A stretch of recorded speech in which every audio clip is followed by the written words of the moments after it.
the overall picture. This ayah is the comprehensive view of goodness in Islam. What does it mean to be a good person? And before we talk about this ayah very briefly, we should say that there are two ends of the spectrum within the definition of goodness. On the one hand, you have people that they take care of their ritual worship. They pray on time. They commit themselves to the proper dress code in Islam. Their dietary restrictions are very strict. Their social gatherings are very strict. They've committed themselves to certain acts of worship and they're very committed to them. And you can tell. You can just look at them and say, that guy is pretty serious about religion. At the same time, there is no consideration to ethics. Courtesy to your neighbor, courtesy to coworker, honesty at the workplace, dealing fairly with family, those kinds of things. Religious rituals, everything is on point. Ethics, morality, justice, nowhere. So the guy, for instance, has a long beard and he's like really religious, a hafiz, he recites Quran beautifully, but he's a really bad employer. Doesn't pay his employees on time. Doesn't pay them. He takes loans and never gets back to people. That kind of thing. And a lot of this happens eventually. You know what people do? Most Muslims aren't religious that much. When they look at people that do look religious, they say, oh, these guys are just con artists. They look all righteous so that they can scam you. That's the picture most people have of Muslims. Most Muslims that aren't that religious, that's what their view is of women that wear hijab and men that have beards. They're all just, hypocrites. They look like that, but they're really just someone else. Those mullahs, On the other extreme, you have another definition of goodness. On the one hand, it's like goodness is proper dress code for salat and be at the masjid for jama'ah and all this stuff. On the other hand is, I'm a nice person, I don't hurt anyone. So I don't do anything bad. I go to work on time. I'm good to I do honest work at my job. I'm a nice neighbor. I pay my taxes. I take care of my kids. I don't commit any crimes. I'm a good person. I don't have to pray to be a good person. I don't have to go to Hajj to be a good person. I don't have to fast to be a good person. I'm a good person. I give charity too. So you have this moral, ethical kind of definition of being good, and you have this religious, ritualistic kind of definition of being good. Like that's a good Muslim and that's a good person, you say. Right? You got these two contradicting, almost different definitions. What Allah does in this ayah is He tells us the balance between those two sides, the ritualistic and the ethical side. He combines the two. So we have a balanced picture of what the personality of a Muslim should look like. لَيْسَ الْبِرَّ أَن تُوَلُّوا وُجُوهَكُمْ قِبَلَ الْمَشْرِقِ وَالْمَغْرِبِ. Turning your faces to the east and west isn't all there is to righteousness. That's not all there is. Though Allah has highlighted that multiple times so far, He's saying, look, that's a big deal, but that isn't everything. There's more to the religion. Don't reduce the religion to one or two things. And that's the other common habit that Muslims have, that Muslims can tend to have. They're good at something, or they really like something about the religion, and their whole religion becomes just that one thing. Their whole religion gets reduced to the one thing that they want to focus on. وَلَكِنَّ الْبِرَّ مَنْ آمَنَ بِاللَّهِ. However, goodness, real goodness, is materialized. I say the word materialized on purpose because bir means goodness. Goodness. It says goodness is the one who believed in Allah, which is strange. Saying this, even in English, it sounds strange. Goodness is the one who believed in Allah. Actually, what it's saying is, goodness is materialized, goodness is manifest in someone who believed in Allah. مَنْ آمَنَ بِاللَّهِ وَالْيَوْمِ الْآخِرِ. And in the last day.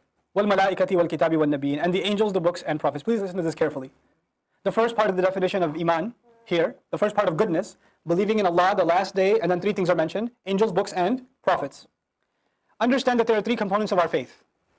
There is number one, belief in Allah. Number two, in this ayah, belief in the akhirah. In the Quran, when it talks about iman in the unseen, it's either talking about belief in Allah or in the akhirah, or the third component, belief in revelation. And revelation is three parts. It's a message that is delivered by a certain means. What's the means of delivery? Angels. And who does it come to? The certified teacher, the prophet. So revelation, the concept of revelation, risala it's called in Arabic, risala, the concept of delivering a message, is three things: angels, book, prophets, all three. So the core components of our faith are three: belief in Allah, belief in an afterlife, and belief in revelation. Those are the three main components. The Quran is either talking about belief in Allah, or talking about belief in the afterlife, or talking about belief in revelation, and those three things come under that: the book, the angels, and the prophets. Those three things. So you understand why those three things are mentioned at the beginning? The fundamentals of our faith. But this ayah is not about faith. This ayah is about what? About goodness. So even the organization of these three things in this ayah has to do with goodness. It has to do with righteousness. How so? The number one reason you should be driven to do good is what reason? Allah. You want to make Allah happy. That's the highest reason somebody can have to do good. It's not the only reason. I know it sounds weird, but yeah, it's not the only reason. It's not the only reason you do good deeds, that you want to make Allah happy. There is another reason. I want Jannah. I'm doing good deeds because I want Jannah. Oh, and I'm staying away from bad deeds because I don't want Jannah. Those are also good reasons or no? So we have multiple reasons. The highest possible reason you can have for doing good deeds is which reason? You want to make Allah happy. Allah mentions man amana billahi first. The first driver to do good deeds.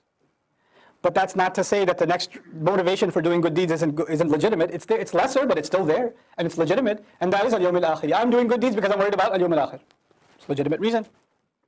Now that those two legitimate motivations are there, then the question arises, how will I know what good deeds are? Okay, fine, I want to be good. How do I know what it is to be good? What is the next part of our faith answer? The first two are the whys. Why do I want to be good? For Allah and the last day. Two good reasons. Then how do I be good? What should I follow? What Allah brings in the book by means of angels to the prophets. You understand how it's connected? وَالْمَلَائِكَةِ وَالْكِتَابِ وَالنَّبِيِّينَ. Now interestingly, Allah didn't say kutub, He said kitab, singular. At the end of the surah, we're going to find كُلٌّ آمَنَ بِاللَّهِ وَمَلَائِكَتِهِ وَكُتُبِهِ وَرُسُلِهِ, plural. Here we find singular. Why? Because the Jews are being talked to, and Allah says now the only way to be good is the book, Quran. That option is closed. Not all books. Now it's this book. You can't, because if they hear kutub here, what are they going to think? Oh, okay, our book is good too then. We can just keep following ours. Nope, now it's singular. Al-Kitab. وَالنَّبِيِّينَ وَآتَ الْمَالَ عَلَى حُبِّهِ. Now the switch happens after faith. And this person who materializes goodness, once they have this kind of faith, they give wealth. آتَ الْمَالَ عَلَى حُبِّهِ. Against his love of it. Against his love of wealth. He loves his money. Everybody does. It takes hard work to earn it. So spending it is hard. But against your love, you fight your love of money and you give anyway. And who do you give it to? The people who it's hardest to give to. ذَوِي الْقُرْبَى, those who possess the closest relations. Al-Qurba, closeness. Or the closest relations. You know, the closest relationships you have are the ones you fight with the most. You know that, right? You fight with your cousins the most, your siblings the most. Fight with uncles, between uncles and extended family. All these fights happen. Eid is the best time for drama. Right, in most families. And Allah says when you're going to give, first of all, you hate giving money because it's yours. And who do you have to give? The people you fight with the most. ذَوِي الْقُرْبَى. I have to give my uncle? He hates me. Yeah, but he needs it. He needs it. There's a reason Allah made you His family. He could have made nicer people your family. He could have, but He chose you to be their family, them to be your family. There's a reason Allah chose Abu Lahab to be the Prophet's uncle. He could have had nicer uncles. I mean, it's possible, right? It's Allah's wisdom. He chose the people in your family are there because Allah wants them to be there. Don't think of like, I can't hate my family, I can't stand them. I don't want to be around them. You have to give them first. The will qurba. Then wal yatama, then the orphan. How do we know who the orphans are if we're not connected with our own family and with our own community? Nobody wears a sticker on their head that they're an orphan. If we go to each other's homes, we know who the orphans are. Wal yatama, wal masakin, and those who can't help themselves. Again, we can't help each other. We can't help the masakin unless we know who they are. We don't know who they are unless they beg. And if they beg, then they're really humiliating themselves. At the end of the surah, Allah will say, La yas'aluna nasa ilhafan. They don't wrap themselves around people begging them. You ever seen that? Like beggars wrapping themselves around people at the airports in poor countries or bus stops and like, you know, wherever they get out of the car, there's kids that wrap themselves around just 5 rupees, 5 riyals, something. You ever see that? Allah says, La yas'aluna nasa ilhafan. They don't ask people like that. They don't beg. Just because they don't beg doesn't mean they're not masakin. They need help too. But they don't beg. We have to know who they are. If we're connected to our community, we would know who they are. وَابْنَ السَّبِيلِ, and those in the midst of travel. If you really know your community, you're going to be able to tell, that guy's traveling. Sister, are you from out of town? Do you need help? Yeah, I was going to go get a hotel. Why are you getting a hotel? Stay over here. And we would be fighting each other to keep them in our homes. Because we know that the guest is a huge honor from Allah, that we get to take care of a guest who's in the middle of travel. What do? Your cousin's coming over, you say, I'm going to email you the list of local hotels. There's a sale going on. Okay? Before they even say, can we stay over, you just say, yeah, there's really nice hotels here. Okay, I gotta go. Right? Can't have people over. And somebody comes over, you come home, you tell the husband, listen, my brother's coming over. Really, your brother? Why? I'll stay a couple of days. Couple of days?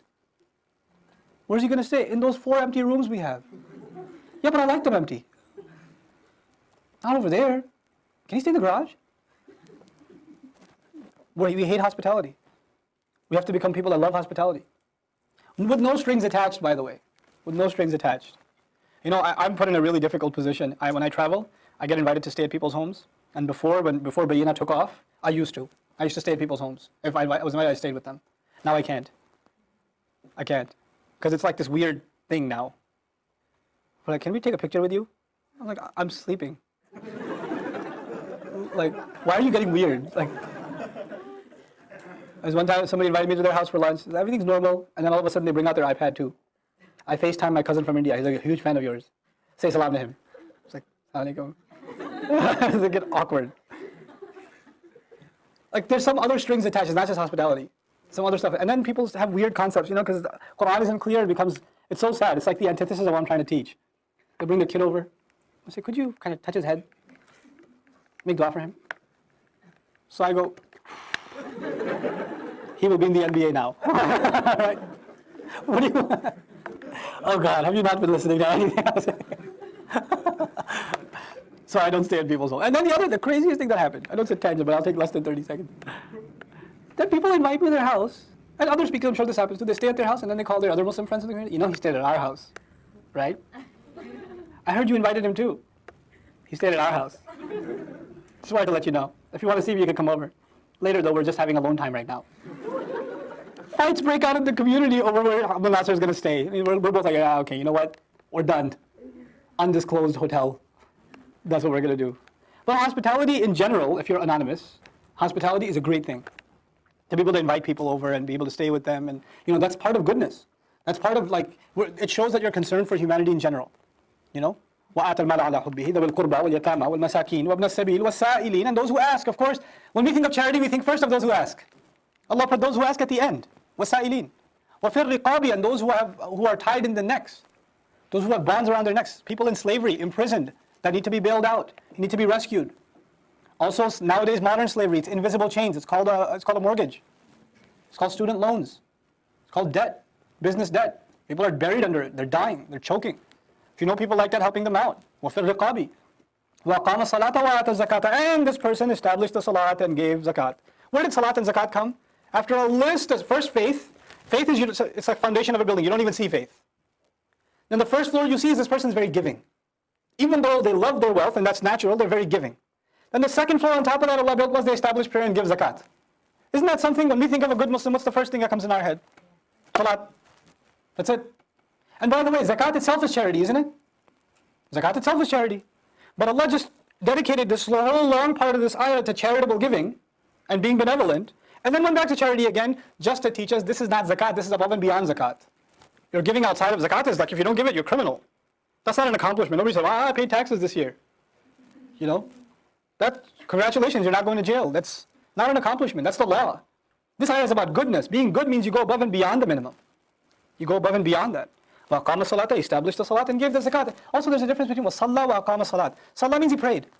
Aqama الصَّلَاة means he established the prayer. Means prayer is an institution in this person's life. Their life revolves around it. They established, like, you know, you put pillars up in your house. You have to, everything, all the furniture has to go around those pillars. Salat are pillars in this person's life. Everything they do has to go around it. All their schedules, all their appointments, all their work, their sleep schedule, their waking schedule has to fit around salat. Salat doesn't have to be fit. Everything else has to fit with salat. This is aqama salat. Wa'ata zakat. Then he gave that which purifies his wealth, the rest of his wealth. The one that he can consume has to be pure. To do that, he has to give zakat.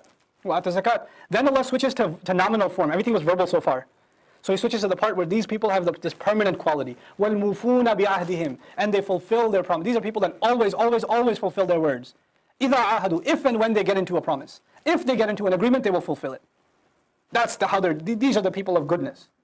And he didn't even stop there. وَالْمُوفُونَ بِعَهْدِهِمْ إِذَا عَاهَدُوا. By the way, what are the promises we get into? Our employments are agreements. Students that are coming to our full-time program and there's communities have sponsored them partially, fully, whatever, is an agreement. Their end of it is they sponsor, your end of it is you will cry, sweat, you know, and cry tears and sweat blood until you understand a lesson. You will lose all sleep and all entertainment until you learn it, because it's an amana. You've been trusted with something, and they will fulfill my trust. You know, that first. Our jobs are a trust. Our citizenships are a trust. Our neighbors are trusting us with something. When you're driving on the road, you're being trusted with a responsibility. You have your life and other people's lives in your hands, literally. It's a trust. Your license is an agreement. Your license in and of itself is an agreement that you'll abide by certain laws. It's a trust. I shouldn't have taqwa of the law because of a red light. It's because it's an agreement. That should be enough for a Muslim. I'm into an agreement. Our employers give us like 9 to 5 jobs, and most people, they work 9 to 3 or 9 to 4 or maybe 11 to 2, and the rest of the time they're watching Islamic videos at work, and they're using the office copier to make MSA flyers. Right? What kind of trust is that? That's Islamic work? Shame on you. Shame on you. Be ethical. وَالْمُوفُونَ بِعَهْدِهِمْ. They fulfill their promises if and when they get into them. إِذَا عَاهَدُوا وَالصَّابِرِينَ. Notice sabirina is mansub. It was mufuna was rafa. Sabirina is nasab. It changed. The inflection changed. This is a special kind of nasb called nasb al-madh, which means nasb used to praise something over and above everything else. It is as though Allah is saying, like, my wife sometimes she'll send me to the groceries and she'll say, okay, I need the milk, eggs, cereal, okay, and diapers. The way she says diapers means without milk we'll be fine. Without cereal, without bread, things will be okay. Don't forget the diapers. So it'll be like milkuna, breaduna, cerealuna, and diaperina. That'll be nasab. Wal mufuna, wa what? As-sabirina. Above and beyond everything else, these people, the thing that defines them more than anything else, the climax of their goodness is that they are patient, perseverant, constant, persistent. They're persistent people. They stick to it. You know why Allah mentions that at the end and why He highlights it so much? Because if you don't have that, everything else is seasonal. You can have iman, it can go away, get weak. You can establish salah for a couple of months and then you get loose. You can give zakah a couple of years and you don't give it. You can fulfill your promises for a while and then you become loose in those. What's the thing that will hold your goodness together? Persistence, consistency, constancy. If you don't have that, you're done. وَالصَّابِرِينَ. And then what kind of constancy? فِي الْبَأْسَاءِ. In difficult times. In times where there's a difficult friction climate, where things aren't looking good for Muslims. وَالضَّرَّاءِ. And when times become hard, like economic hardship, pain. وَحِينَ الْبَأْسِ. And in the middle of the battlefield, in the middle of the war. Al-Ba'sa is times of war. حِينَ الْبَأْسِ, in the midst of the battle. They've still got sabr, they don't let go of their faith. أُولَٰئِكَ الَّذِينَ صَدَقُوا. Those are the ones that have confirmed the truth. Those are the ones that have proven that they really are good. وَأُولَٰئِكَ هُمُ الْمُتَّقُونَ. And those in fact are the people of taqwa. Allah is saying at the end, the people of goodness are the people of taqwa. This surah began its guidance for people who have taqwa. And Allah is saying the people of goodness, that's who they are. That's what taqwa is. Now, يَا أَيُّهَا الَّذِينَ آمَنُوا. Some laws now. Now that goodness has been defined in the larger sense, now you can fit all of the injunctions Allah gives you and compartmentalize them properly. Everything has its place. Now you have a sense of priority. This is what it means to be good. Allah Azza wa Jalla says, those of you who have iman, كُتِبَ عَلَيْكُمُ الْقِصَاصُ. Qisas, equal retribution, was mandated especially upon you. Fil qatla, in the matter of murder, in the matter of the one that's been killed. Al-hurru bil-hurri, a slave one, or a free one for a free one. The free for the free. Wal-abdu bil-abdi, and the slave for the slave. Wal-untha bil-untha, and the female for the female. Sounds really confusing.